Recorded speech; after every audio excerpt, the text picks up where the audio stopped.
Good morning, good afternoon, or good evening, wherever and whenever you are tuning into today's podcast. On today's podcast, I'm joined by Jelmer van Ast, the founder and CEO of Conference Compass, a company that has been serving the industry for over a decade with event technology. Today's topic is going to be community. In fact, one community, and Jelmer and Conference Compass's vision for what live, virtual and hybrid events might look like to us over the coming years. But before we get onto that, I'd love for you to introduce yourself to everybody. Welcome to the podcast. Thank you. Yes, thank you for having me. And I'm excited to be here, Adam. I'm Jelmer, as you introduced, and as you said, I'm the founder CEO of Conference Compass. We've started this company 10 years ago. After I've been researcher myself, attending conferences, speaking at conferences, and we felt at that time that was 12 years ago when we started to first try out some prototypes of what ultimately became our company, is that conferences could be so much more engaging than they were in terms of person versus attendee versus speaker engagement. So in-room engagement between speakers, between the audience themselves, also with exhibitors, and also the whole engagement towards the organization, the way communication is being done, and the way data is being collected and being used to optimize the experience. And it was at that time when I was having my Sony Ericsson phone, my co-founder at the time had a Nokia phone. I think his phone was a little bit more fancy, had GPS than mine, but there were no iPhones yet. I think the iPhone was introduced in 2007, but it was only in the United States. We were in the Netherlands. So we started building a Java mobile app and gave it to a couple of our colleagues, preloaded it with the conference program that we sort of scraped from the internet. It was a conference on control engineering. Our subject was both in control science, like very technical. And we just gave it to a couple of people. Every day we had to give them a new version with the program of the next day. It had a very simple floor plan, but it worked great. And it was the first, I guess, validation that we were onto something, that actually there's so much we could do with technology and mobile technology in particular to improve the conference. And that's where we started. And yeah, that's turned into a business, a pretty serious business until now. A pioneer, if I would say so myself, because it sounds like you really got started, or you saw how technology could really transform what we do around engagement for events right at the time that my interest was piqued as well. Because for me, event technology kind of before that was, screens and AV and things like that. Mm-hmm.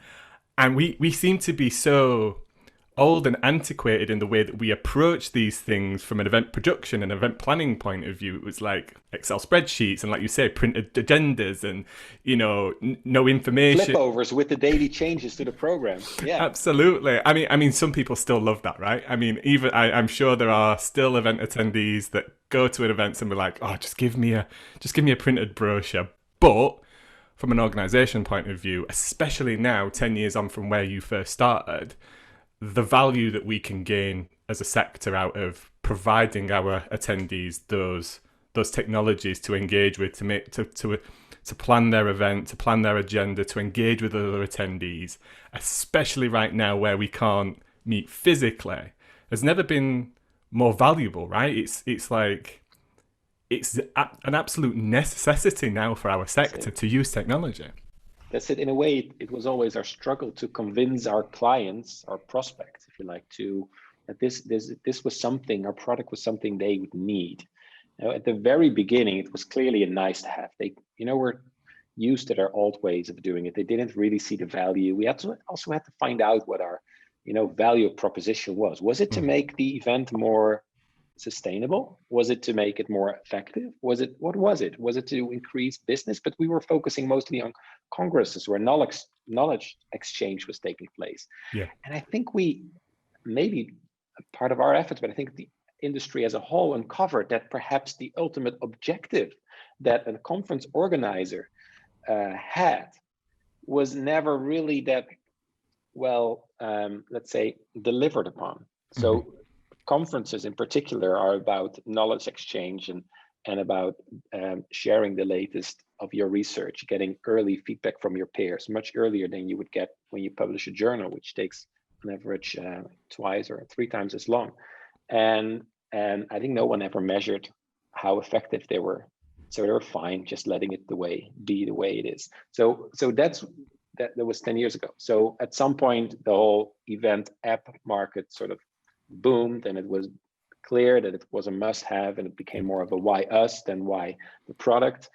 But it still, I think, was always a addition, and maybe after all, still a nice to have. Now it's a mission critical technology, not just a mobile app, but the mobile app is an interface, but the platform of audience engagement around any event, and in our case, very much focused on, let's say, the larger events, conferences, but also other types of events, business events, where you have multiple things happening in parallel in a program that allows you to choose what to do with not just plenary and parallel talks, but with an industry component, with a networking component, and all of that.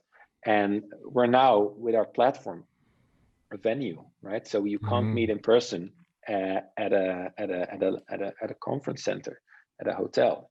You'd have to meet online. So all of a sudden, in the last 6 months, we've turned from an enabler of interaction into the platform where interaction just takes place. And without that platform, there's no interaction, there's no event. So there's a dramatic change for us, and also in the way basically everything we do in our company is different now. Let me ask you this then, mate.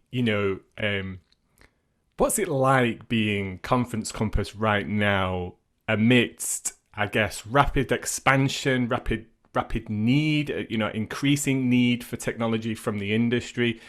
Like, as a company, like, how has it been over the last 8 months for you in order to try and help support and also obviously capture that business that's out there in the market at the moment? Right. One big roller coaster in so many ways. And I would say, beginning of this year, I felt we were a scale up. Now I think we're a startup. At the beginning, I felt we did everything. We knew everything there was to know. We knew which buttons to dial to make our service better and our revenue, and basically know how to grow the company. That's when you're entering the scale up phase, when you have knowledge about all those things. And then everything changed. We no longer understood, to be honest, what our position, our place was here, if there even was still an industry. We had to figure it all out again. And I think we did pretty well. I think we've made many mistakes, but we did pretty well from a cultural level. We were always a company where continuous learning and being honest about what you see and look at the data and talk about it.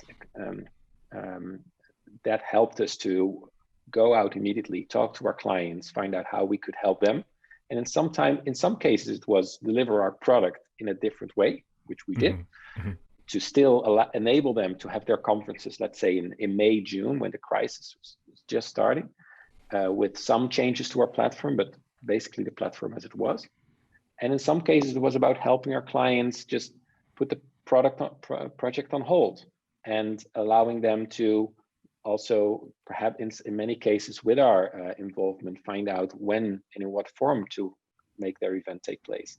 And that was obviously also a massive impact to our revenue, because we're not going to invoice clients for something that was not taking place. Yeah, I mean, that's not the way we felt we should deal with our clients. We were in for the long run, and we felt that the long run means now we're all going through this massive crisis.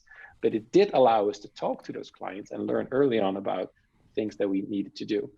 And then, you asked me what is it like to be a Conference Compass and an event technology company in this time? Well, it's about also dealing with the situation and with the people you're working with. That's one part. So aside from the technology, it's about people, my internal staff and our customers.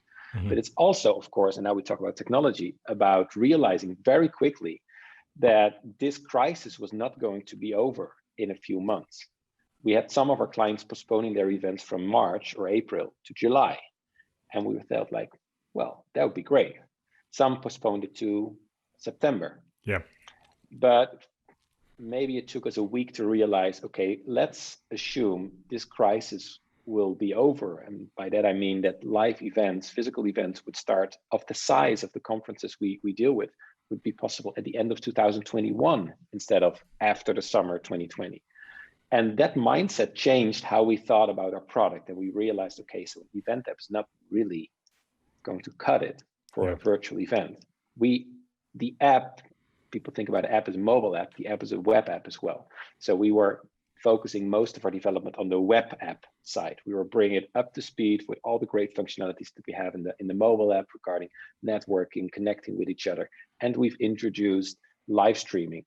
We could always connect to third-party solutions. We like straight from those events we helped getting online in June. We were integrating with sometimes with Zoom or with other existing sort of streaming platforms. That was easy. Our platform was always built for that, for instance, to watch the webcast after the event. But we immediately understood that we have to build in our own live streaming, sort of integrated as a all-in-one platform, because maybe the first thing we realized is that for our clients, everything was different too. And that all of a sudden they had such a massive workload just to figure out, plan, turn their event around. And that the last thing they would want to do is to go and copy paste between different systems to make something patched together work for their event. So that's what we ended up building, a platform that connects engagement, content, people, the industry, sponsors, exhibitors into one platform that's easy to use for our clients to set up virtual rooms with a click of a button to invite speakers and moderators and hosts and the attendees into those rooms with a click of a button, integrated with their tools as we've always done, from registration to abstract management to single sign-on. And that's now being used by so many conferences. So a roller coaster. Come back to that. We call it the Corona coaster here at Event Industry News. Right. We've dubbed it just to, I guess, lighten the mood. There's so much in there that I'd love to pick up on a couple of points. I think going down the route of providing a integrated streaming solution is a great way to support your customers, because I know there has been so many individuals, organisers contact me and kind of go, oh, well, I thought I was buying this, but actually what I was doing was I was buying the container, and then I was told that I needed to go off and do this X, Y, and Z. So it's great to see you're supporting that, but also at the same time giving that flexibility for a customer that if they have, if they're fully into Zoom, or they may have firewalls and they need another system or something like that, that you can support that. So that's great. But there was two key things there that you said that I think is really important to highlight.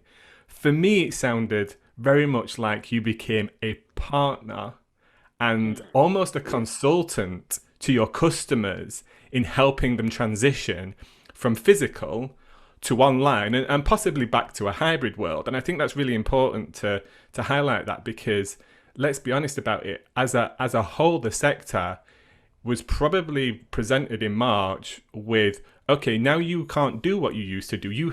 So they had to relearn, they had to upskill, they had to rapidly adopt technology, which is very difficult, especially with maybe some short deadlines. You can postpone an event. That clearly can happen. But for some, that's not an option. So they have to learn technology and learn production and almost be like TV presenters and TV producers and technology specialists in a very, very short period of time. So would you agree with that? Would you say that you became almost a partner and a consultant to many organisers out there to help them kind of transition through that period? Definitely. On so many levels. So some of the conversations I have are very strategic with our clients or with prospects, to think about the different formats of events and the way technology can help and what the ultimate objectives are, and to also share a vision about the benefits. But my staff, what we call our customer success managers, who also have developed over the years a very effective way of working with our clients, now also had to relearn and discovered along the way that they were like event planners themselves. Yeah. Because our clients who are event planners, they also had, well, they had an idea definitely, but they had so many questions as well. So we indeed became partners on an event planner level. And you know what? It turned out, when I thought about it, that half of our staff had an event planner background. Yeah. Like, we hired those people because they understood our industry, or the context. They understood the sort of the kind of work our clients were going through, and what's involved to organize an event. So they were always great in helping our customers. But right now, this became this crucial sort of almost game changer skill that they so happened to have. And it was fantastic, and they loved it as well. I mean, they were happy that they weren't event planners themselves, because I think it's the most stressful job. It always was, and now it's even more. But and it's stressful here. We can talk about that as well if you'd like. But it's stressful, but in a productive way. We deliver with our clients on beautiful moments, and you see the kind of emotion that we hear and get from our clients is so different than before. Now it's like sometimes the champagne just uncorks and the client is crying from joy that this event was a success. And we never got that level of emotion in working with our client, and that's I think telling a big story. Well, I think that's a testament to obviously how you as a company and how the individuals within your company are supporting those customers. Let's be honest about it. Emotion comes from relationship, but also from the fact that without a company like yourself, there is no real other option right now. Like, the governments around the world, travel restrictions, venues not being able to open and things like that. There is no real other option. And I've seen it so many times that when companies try and approach technology and deliver it for themselves without the support of the company or the individuals within that, it's a mammoth task. It becomes really overly stressful and really hard to deliver. But I keep saying that the way that I would love our sector to move from a technology standpoint is to deliver software and a service, because I think that's really important. And I think the industry is willing to pay for that as well. You know, we as organisers, we pay for service and specialism on live events. That's how an organiser puts it together. You know, when we put Event Tech Live together, there is a small team at the top, but then there are all these other partners underneath that have their specialisms and deliver that for us and take care of that for us. And event technology should be no different. So I think people really appreciate when companies like yourself put the infrastructure, put the manpower in behind. Again, I hear so many people say that from a delivery point of view, it's actually quite frustrating when they can't get the support or the response or the service that they want, and that I think will be a big differentiator when it comes to coming, let's say, back to live as well. Who will they be the companies that those partnerships continue long term versus companies who are like, okay, well that served the purpose for now, we're going to go back to live because that was horrendous. Do you know what I mean? It's like, I think that's going to be a real testament to companies like yourself going forward. I'd like to ask you just one more question on the moment, and then we'll move on to kind of like what's coming, the community side of things. What would you say, as a founder and CEO of an event technology company, was your biggest learning that from this last sort of 8 months or so? What is there anything that kind of pops into your head that's like, yes, you know, actually this wasn't really apparent before the pandemic, but now this is something that's kind of top of mind for you as a CEO? Putting you on the spot. Yeah, let me say this. I think I've realized, and it's reinforced to me, that every time there is a crisis, the best way out is by investing your way out of it. So I think we've made the right move in March to not sit it out, but to realize, all right, so now, for I don't know how long, we're going to go through this dip in revenue because our revenue is tied to events taking place. But the way out is to hire more staff, build a product, build out our product. We didn't build anything from scratch. We just build it out from what we already have. In a way, it was an accelerator to many of the things we were already hoping to do, but I think never felt the urgency to. Hmm. or maybe sometimes in some cases in a way became complacent to that it was fine the way it was. And that sort of crisis became for us a wake-up call or an urgency. And that fueled the whole company. I think everyone became so excited about this sort of this renewed mission. And that ties into, I think, the having a strong vision, or I should say a strong confidence that this is not the end of events. This was never the end of events. This is events are here to stay, because events are about people connecting, and that's just never going to go away. But it's about a different way of making that happen. And there are definitely downsides to meeting and having your event online rather than in person, but there are so many upsides as well. And the future is hybrid. Everybody says that. We say it. We've said it. Um, but the future is hybrid in a sense of we can have the opportunity now to get the best of both worlds moving forward in using in person and online to deliver on the objective, the ultimate objective, creating valuable moments, making knowledge sharing very effective and inspiring, to do business in a way that is human and connects people. And all of that with experiences provide also some joy to people's lives. I think that's incredible about events, and I see massive opportunities moving forward. I'd absolutely agree with you. Having had my own experience now of delivering a virtual event and obviously having delivered physical events, they're both special in their own way, and they both have their own place. And in some cases, the overlapping of those two types of event will produce something that's much more valuable overall to both the organizer but also the community, the attendees. What's really interesting for me is that many events tend to take place like maybe once a year, maybe even biannually. They take place every 2 years or more. With a community that is often very much global, but then the event takes place very much in the same place every single time. And that produces, for me, a less engaged event having looking back on it, because not everybody has the ability to travel to a destination from outside of that country or from outside of that region year on year to spend 2, 3, 5 days, depending on travel and how you need to do it. But absolutely will get value from engaging with that content, with the community, meeting up with people. So for me now, I can't really see a transition back to a pure play physical event. Maybe there will be. Maybe there will be certain outliers that shy away from doing online because they see it as something special just to have the face-to-face element of it.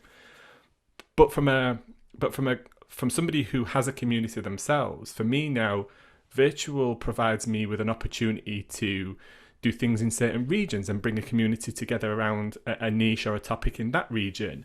It allows me to have multiple opportunities to touch base with my community and keep them engaged 365 days a year, rather than going quiet on them for 11 months and then going, hey, registration's open, let's come back to the event, please. And going back to your original point, it offers much more sustainable way to produce certain events that might not have necessarily made sense to hold physically. Maybe it's for a smaller group of people. Maybe it's for a round table that you just need in that one moment. But to hire a venue and bring everybody together is very costly, not only to the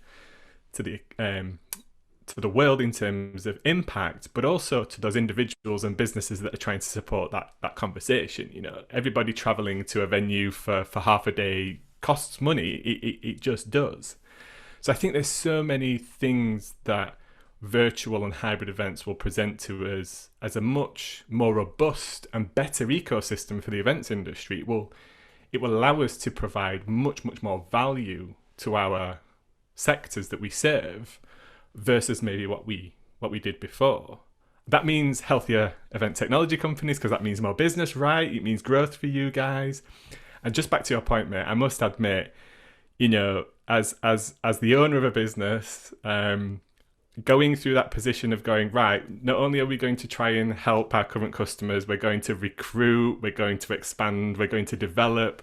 Like, I can only imagine what it's been like for you for the last 8 months as a CEO, trying to balance all of those plays in one go. So congratulations on that. What do you think then? Let's talk about what's going to happen going into 2021.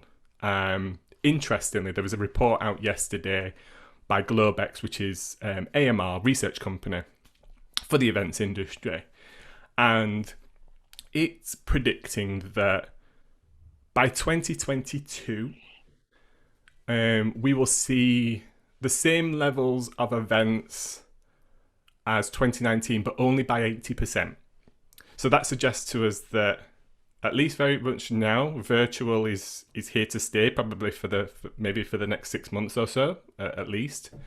And then it's going to be a gradual growth back into physical. But from a technology standpoint, from a business owner standpoint, what do you think live, virtual, and hybrid events will look like over the coming years? How do you think they'll play out in terms of formats and things? Good question. So I think the last 6 months or 8 months was a chance, let's put it like that, for event planners to experiment with virtual. I think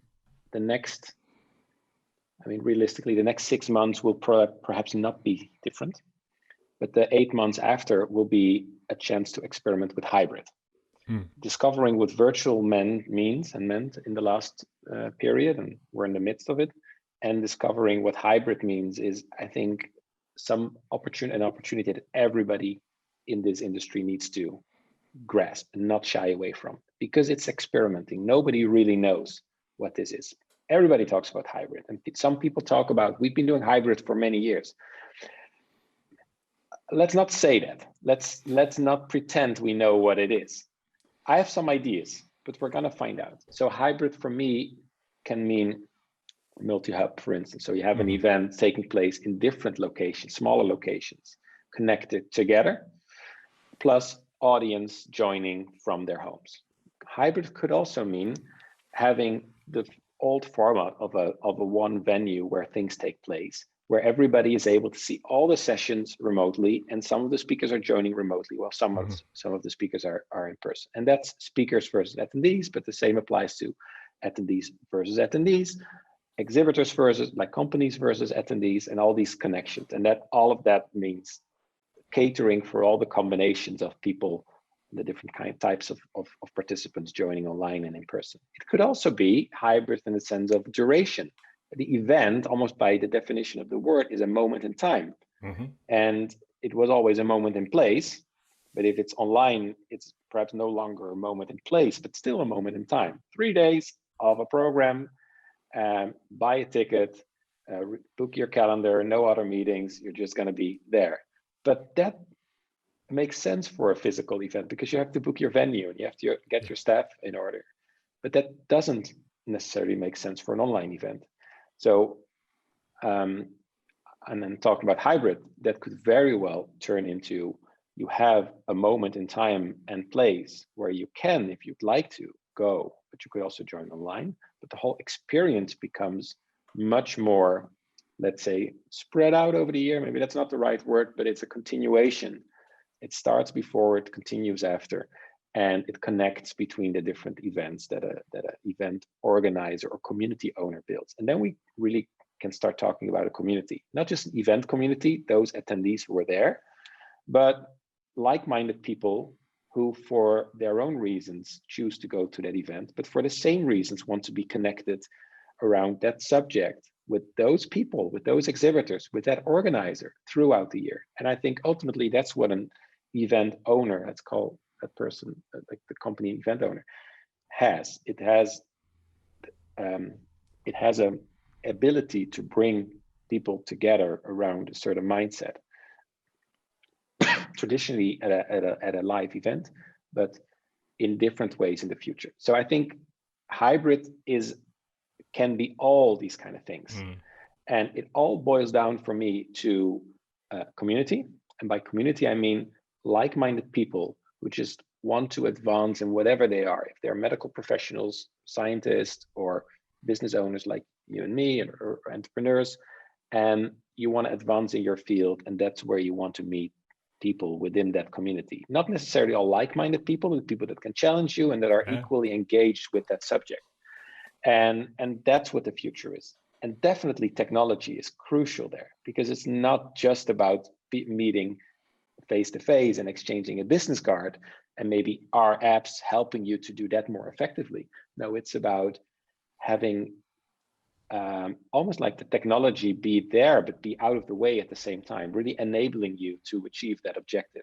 With, doesn't matter if it's mobile, doesn't matter if it's a web-based platform, but it enables you to reach those objectives. I hope that makes sense. Absolutely, mate. And I agree with so many points there. You know, my mind has shifted. I agree with all of the different types of what hybrid event can be. In fact, I'm having many conversations at the moment with a hybrid event might be an overarching kind of pinnacle event, but the hybrid element comes to it from delivering throughout the year virtual or digital events that bring that community together, and overall that is a hybrid event portfolio. It's actually really challenging.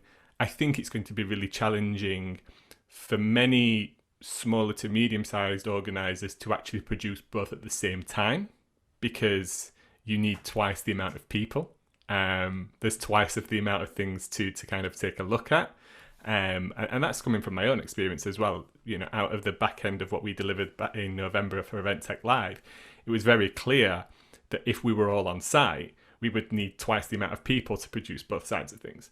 So it's be interesting to see if what people, I think, on the whole, are thinking of a hybrid event is when their physical event comes back, also doing a full virtual event on top of it. I'm sure some people will do that and pull it off really, really well. Especially, let's say, mega events like Money 2020 or Mobile World Congress. And, you know, they've got the bandwidth to be able to produce that. But for a smaller, medium-sized organizer, a conference of, say, maybe 3,000 or 5,000, or, you know, a smaller exhibition and stuff, that could be really challenging. And that's why I think hybrid will mean many different things, like you said, to many different people. And you know, when somebody says I'm a hybrid event producer, you'll have to kind of dig into that. What does hybrid mean to you? How does that look? But again, the amazing thing about that is it will produce new strategies and new ways of doing business and new ways of bringing those communities together. So I think we'll see an explosion in the industry of new formats and new ways of communities bringing together. But more importantly, I think my mindset's changed in, are you an event organizer, or should you be an event organizer in the future, or should you be a curator of a community? And the events are what brings that community together in moments in time, like you said before. Because for me, there's a massive opportunity for, you know, event organizers to protect their business going forward, to expand their opportunities, to facilitate and provide more value to those people that they bring together at those events. Throughout the year, virtual events will play a part in that, but so will content, podcasts, you know, maybe learning. You know, it would be it would be very easy in my mind to use an event technology to produce a educational day or an educational course of content and deliver that to your community as a way for them to advance their knowledge, like you said, or improve themselves. Maybe it's a research piece, and then they bring people together on a round table to discuss that research piece and moving, let's say, the cure to coronavirus forward, or the cure to cancer and things like that. Like, to me, that brings so much more value as a business owner for me to start thinking about, how can I help my community? How can I help, or how can I cultivate and curate a community and allow that community also to develop itself over the course of the years? And I think there's many ways to divide that up. Do you think, this is a hard question to answer, and I don't want to put you on the spot to kind of pigeonhole yourself, but do you think in the future you'll think of yourself as an event technology company or as a community technology provider? Definitely community technology provider. Yeah. But we've always said that we believe in events being sort of the mechanism of bonding a community. I mean, we don't want to be a social network, which is also a community platform. we believe in the face-to-face meetings. But face-to-face can be online as well. It's about bringing people together and enabling them to have valuable moments, whether it's about content exchange, learning, business, or having fun, exciting new connections that could result in new, maybe job opportunities or anything. So we believe in that mechanism of events in driving the community. So that is going to always be core to what we do.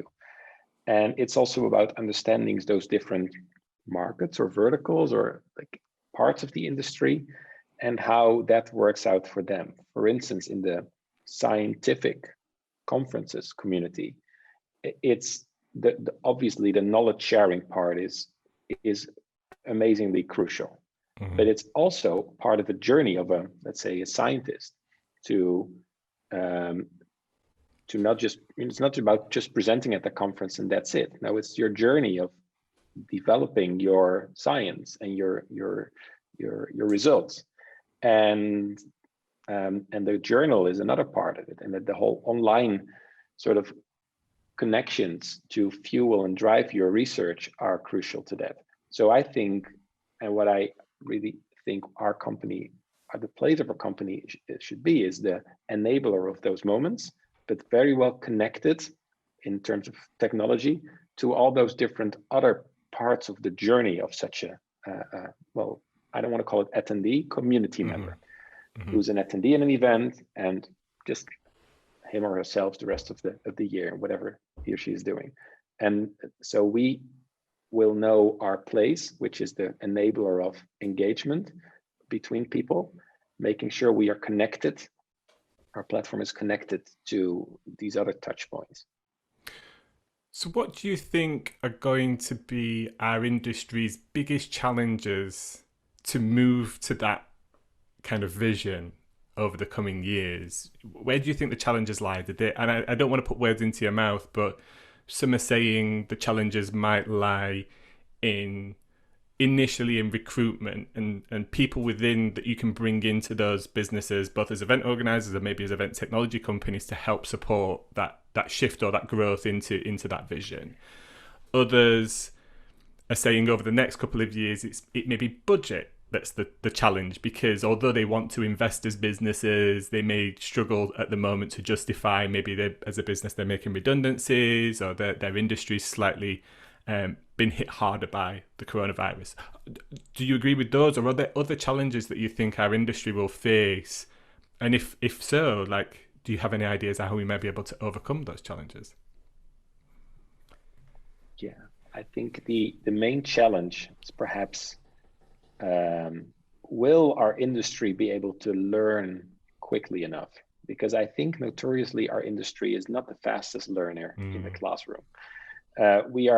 We as the industry, I think, is always happy with the way things are, and to, not change a winning team. Your event was a success last year, so let's just do it again. Yeah. And since the sort of the time frame is annual, before you know it, years have passed and not much has changed. Yeah. Like the cycles are the time frame is very long. You don't do fast cycles. Now we are all forced to learn, right? So that's the opportunity. So we are forced, without us perhaps even wanting this in the first place, to look, hear, talk, discover, implement, experiment, fail as well, do things wrong, and then learn what what the meaningful way of changing is. I think that's ultimately, if we look back in a couple of years, we'll look back and say, well, this was fantastic because, the industry was shaken up, sort of awake, discovered that they can no longer rely on people flying, and that the success of an event is measured by the quality of the food. No, we have to measure the effect of our meetings and events in a different way, looking back at what our objectives were and being able to quantify that and to measure that and to deliver on formats to grow that. So that's and I think, we are notoriously slow learners in the industry, so that's probably the biggest challenge. I don't think budget is the challenge. So I know also firsthand, but also from our clients, that budget, everybody is sort of investing more than they're bringing in, or at least they have been. So yeah, budget of course are affected, but we're seeing that online events on our platform attract about 3 times more people. And we see our clients experimenting with their business models as well. Let's just look at the attendee fee. Some are free of charge, but I think on average they are charging maybe a third to 50% of the regular fees. Well, if you get 3 times more people, you have the same or maybe even more revenue bringing in. And I think you have way less costs on the other side. You don't have to facilitate the many of the things you would do in a live event. You may have extra costs because you just are overwhelmed and have to have more staff, or maybe offload some of the things to us, to a company like us for service. But once that balances out, I think all the tools are there to have a profitable event from a client perspective. So I don't think budget is going to be the issue.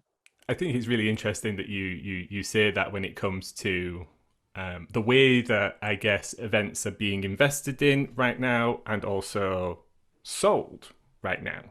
Like, to me, some organizations might be over-investing or investing in the wrong things that don't actually mean anything to the attendee, or maybe even the sponsor, more importantly, because that's what obviously 99.9% of events either sell tickets and sponsorship, or sponsorship and exhibition space. And I think where we see the value proposition right now at the moment in terms of what organizations are charging is because everybody's trying to work it out. Like, what is the value that we bring?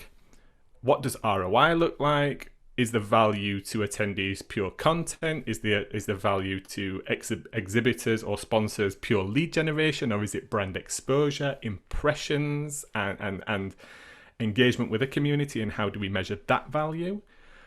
And also, from the flip side, the attendee or the sponsor also is going through a period of, well, how much should I pay for this? What's too much?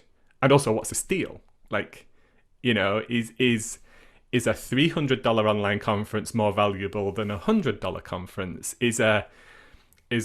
From a sponsor, is an investing $2,000 better value than $5,000? Well, it all depends on what's being provided. And in order for us to understand the value of what's being provided, we also need to go through the experience, right? We also need to go through the process of maybe being an exhibitor at an event and understanding how that process works and differs from a live event.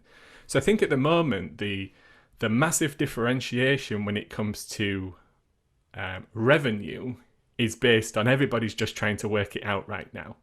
Like, what a good investment is maybe on AdWords per click, or what you should be spending on e-shots or banners or PR or things like that. Like that all makes sense, right?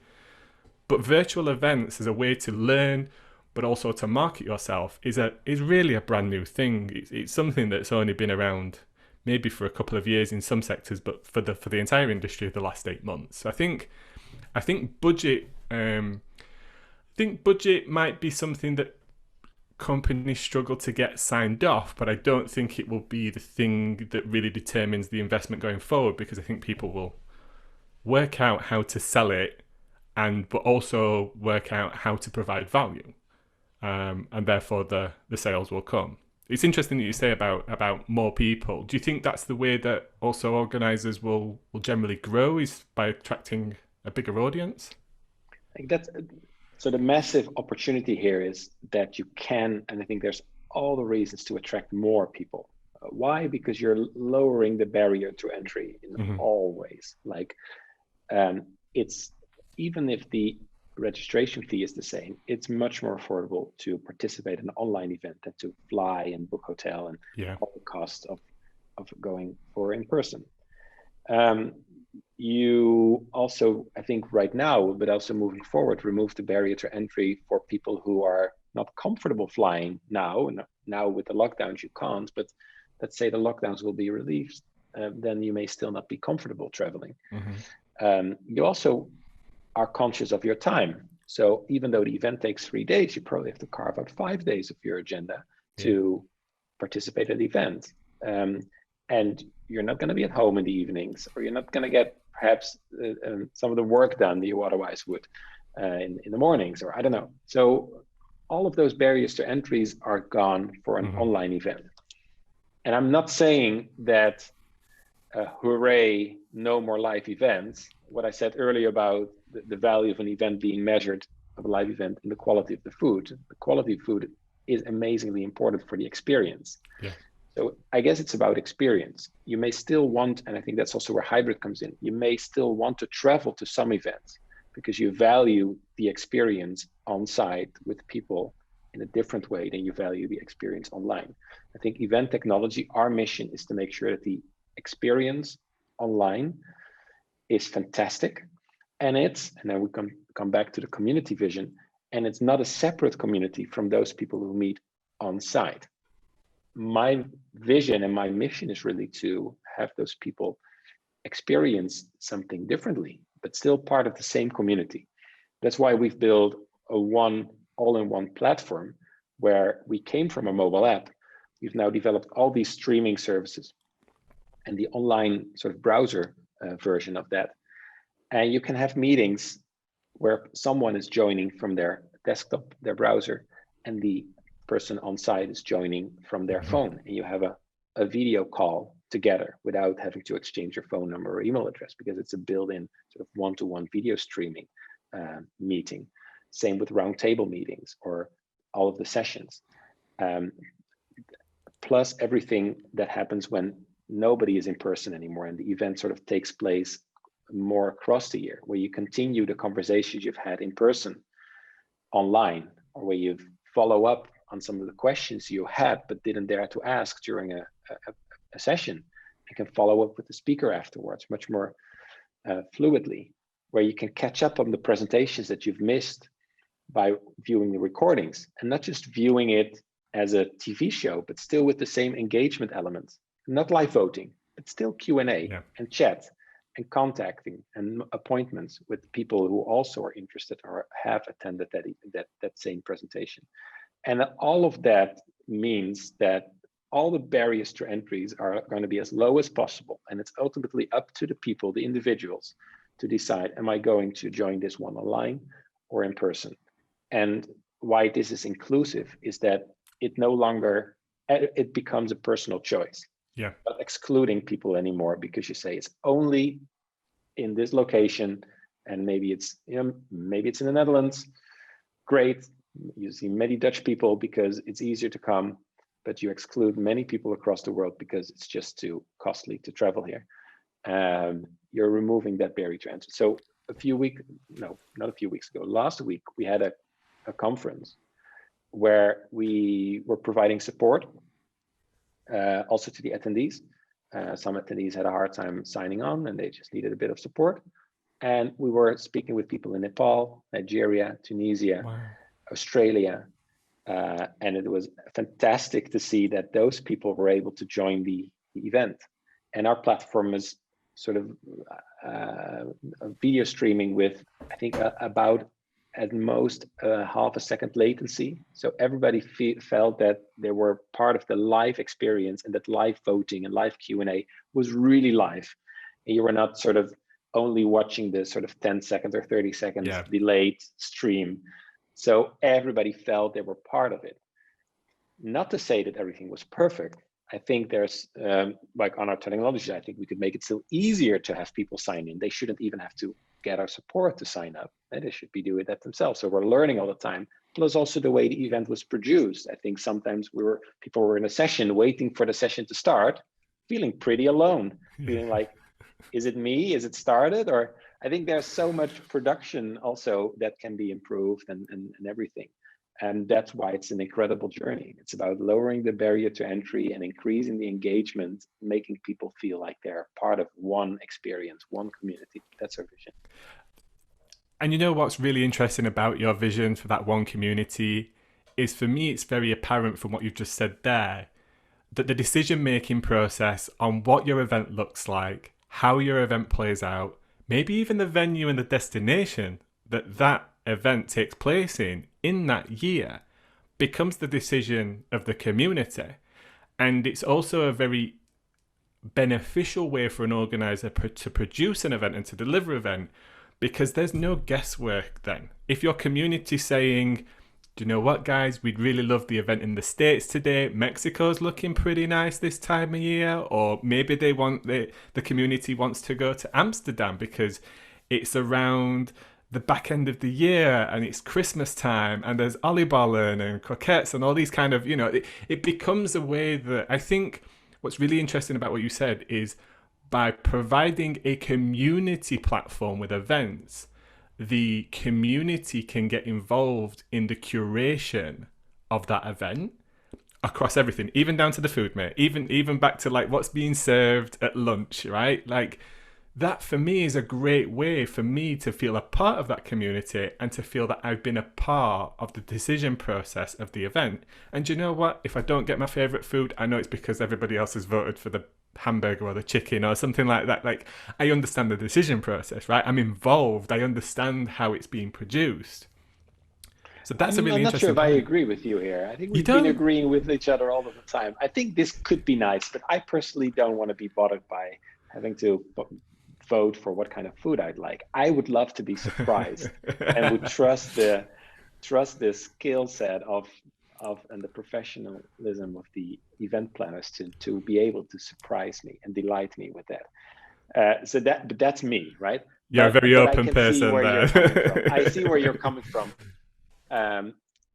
But I would say community could very well be that, like the sourcing of ideas and of not just the catering, but also maybe the program of which speakers to invite and things like that. Get that?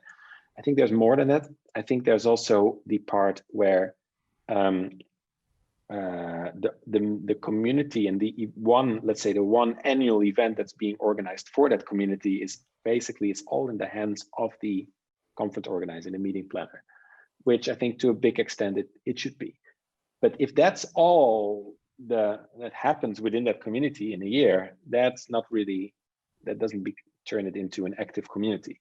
I think, and then talking about curation, aside from those, let's say, key events in the year that are driven by the meeting planner, they could facilitate other types of meetings and knowledge exchange sessions to take place throughout the year without so much their involvement, maybe curating it to some extent, but facilitating people to have their smaller meetings on our platform as well.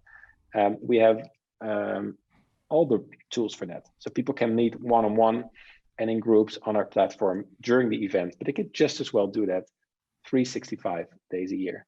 And I think that's meaningful and makes sense when the meetings you want to be having are about the topics that are foundational to that community. I don't think you would have your internal company meeting on the community platform that you so happen to all be a member of. No, but you would have those meetings on that community platform that you're a member of with others on that same subject. So if I'm understanding correctly, what you're suggesting there is that as an organizer, the infrastructure and the bigger picture stuff is curated and facilitated and planned and delivered. But then the community could use that same infrastructure to bring their own kind of maybe roundtables or meetups, or is that what you're suggesting, that the community could almost help to curate their own content, but deliver it off the backbone of the infrastructure that the organizers put in place? That's certainly possible. And I think to some extent that is really part of my vision. I know this won't work for all our clients, but for some it will definitely work. For many it will definitely work. Because it's ultimately, and that's I think coming back to the objective, it's ultimately their objective to represent and facilitate a certain community around, for instance, cardiology or whatever subject. And they would do good, I think, to discover and realize what their place is. Like their skill set is to organize this fantastic event that delights and surprises people, and facilitate more other meetings going throughout the year between the industry and the attendees, between also speakers and chairs and the attendees. For instance, to curate part of the process of delivering on an event program is the is the curation of all the abstracts and the presentations that are being submitted for review, and then hopefully being able to select them, be selected for part of the program. All of that, I think, can be equally part of the community platform that we deliver. There's no reason not to do that. The technology is there. You can create sort of private events only for a dedicated group, all signing in with the same user account that they have been doing at the event. So building on the network that they have, continuing conversations, discovering more that there is to discover. Also because our platform learns and understands more about what you're interested in. So I think that's also moving forward for not for one-off people, for organizations whose mission is to just organize a one-off event. It's not gonna, I guess, cut it. But for those organizations that are owning that community and really have the objective to facilitate them to grow, that's definitely part of our vision. It sounds to me, mate, we're in agreement that essentially the opportunity that the industry now has going forward is huge. The way that those events will play out and the way that people will drive business, community engagement will all be different. However, it will all have very much some similarities in terms of technology will play a key role in supporting that community. It needs some good infrastructure, doesn't it, for people to be able to easily access, connect, and learn. That's very, very clear. Technology will play a huge part in the mechanism of true global communities and digital events. That's really clear. My one final question for you is, what makes conference different? You know, when I look at the hundreds, if not thousands, of event technology companies out there now, and this isn't a negative point, but clearly there's a set of features and requirements that most events need. So on paper, it can look very like one company is very similar to another in terms of feature sets. What makes conference different, do you think, to some of the other counterparts that might be out there? Why would an event organizer choose Conference Compass? Mm-hmm. Yeah, I think 3 reasons. One is, if you want to organize your event with the least possible effort, you want a platform that includes the whole experience as part of one platform. It's easy to set up with a click of a button. You import your program, you create the virtual rooms, invite everybody, the speakers, the moderators, and they can sign up with the same account, and it's just an easy experience. That's one. The second reason is hybrid. So now the world is virtual. We have a 10-year experience in live events. The moment hybrid in whatever shape or form starts happening, you need a platform that can cater to both types of attendees and speakers and so on. And that means that the interface, the functionality needs to be mobile and browser based, and that's us. And that leads up to the next part, the third part, and that is that those people should not feel two separate experiences and two separate communities. Perhaps with maybe the live people being the first-rate citizens and the online people being the second-rate citizens because they pay less, or I don't know what. So no, this is one community, and the platform should cater to them as one community. They should feel like they're part of the same experience, even though the interface to experience that event is different for their curated to the way to entrance. So community, one community, and not just at the event, but also if you are not organizing a one-off event, but have the objective of bonding and engaging your community year-round. And that's the third main reason to come to us. So all in one platform, hybrid events, if that's your vision, you're with us. And if you want to cater to your people as one community at the event and throughout the year, that's the third reason to come to us. I think point 2 is a really interesting point, mate, and a very, very valid point, that there are maybe mistakes being made right now with investing just in pure play virtual technology. and ultimately you will have to change again if you want to transition back to physical and have that unified experience, because I would very much doubt, maybe some will, but I would very much doubt some of the ones that I'm thinking of off the top of my head. I have a vision of coming into the physical event space, so therefore that will mean reinvesting, relearning, and that kind of stuff. So I think point two is really interesting, but all valid points to invest in a company like with you. And from my experience and from what I've heard, it's the fact that you provide such great service. You know, that's clear from what you've been saying throughout this conversation as a way to support your customers, consult with them, the team that are ex-event planners or been in the industry and understand the exact things that their customers are going through. I think understanding is so important. Jelmer, thank you very much for coming on today. This has been a really interesting conversation for me. I'm sure we're going to get you back on in maybe 6-12 months and talk about community again, because I'm sure you are going to have some massive learnings and some really key information for our community. I'm going to keep calling them a community now, to learn from as well. You know, it's easy to think that you know everything about events in your own little bubble and isolation, but companies like yourself are dealing with hundreds, if not thousands, of events through the year, so the learning is even more so. But for anybody that wants to get in touch with you personally right now, or check out Conference Compass and the resources that you guys have got, what's the best place to touch base with you? Check out our website if you want to know more about our company and our product. Obviously, we have a new website launched in September this year, so I think it's beautiful, and you should really go and check it out. www.conferencecompass.com. To connect with me, LinkedIn is the best way. Connect with me and or drop me an email at jelmer@conferencecompass.com for a meeting. I'm so happy to share experiences. I'm open. I'm also not shy to share my worst fears and my big screw ups. So yeah, feel free to reach out to me if you want to talk about the industry. I'm happy to jump on a call. My biggest motto, mate, is it's okay to fail as long as you learn. You know, there's Definitely. no shame in failure, and as long as you learn and even impart those learnings onto to other people so they can avoid those mistakes, mate. So again, thank you very much for coming on today. I'm hoping the industry will connect up with you.